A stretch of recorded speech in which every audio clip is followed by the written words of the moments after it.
अगर आप भी हर साल आखिरी तारीख का इंतज़ार करके इनकम टैक्स रिटर्न भरते हैं तो इस बार ज़रा संभल जाइए। आपकी एक छोटी सी लापरवाही आपकी जेब पर भारी पड़ सकती है, क्योंकि इस बार अलग अलग कैटेगरी के टैक्स पेयर्स के लिए अलग अलग डेडलाइन तय की गई है।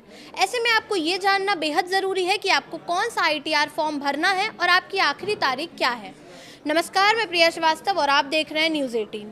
देश भर के करोड़ों टैक्स पेयर्स के लिए इनकम टैक्स रिटर्न यानी ITR भरने की प्रक्रिया शुरू हो चुकी है।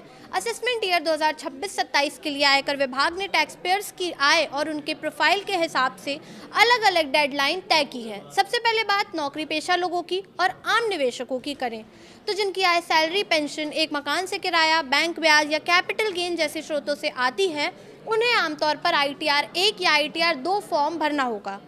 ऐसे करदाताओं के लिए रिटर्न दाखिल करने की अंतिम तारीख 31 जुलाई 2026 है। ITR 1 उन लोगों के लिए होता है जिनकी सालाना आय 50 लाख रुपए तक है और आय के स्रोत सीमित हैं। वहीं ITR 2 उन लोगों के लिए है जिनके पास एक से ज़्यादा मकान, अधिक कैपिटल गेन या अन्य आय के स्रोत हैं, लेकिन वो कोई व्यवसाय नहीं करते। अब बात कारोबार और प्रोफेशनल से जुड़े लोगों की। जिन व्यापारियों या प्रोफेशनल्स के खातों का ऑडिट ज़रूरी नहीं है, वो ITR 3 या ITR 4 के जरिए 31 अगस्त 2026 तक रिटर्न दाखिल कर सकते हैं।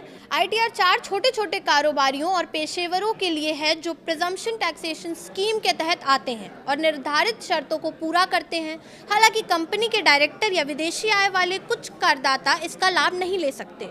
वहीं जिन कारोबारियों के खाते का ऑडिट होना ज़रूरी है, उनके लिए ITR दाखिल करने की आखिरी तारीख 31 अक्टूबर 2026 रखी गई है, जबकि जिन मामलों में ट्रांसफर प्राइसिंग रिपोर्ट दाखिल करनी होती है, उनके लिए अंतिम तारीख 30 नवंबर 2026 है।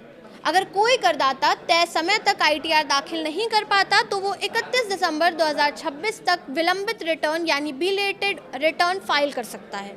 वहीं रिटर्न में किसी प्रकार की गलती होने पर 31 मार्च 2027 तक संशोधित रिटर्न दाखिल किया जा सकता है।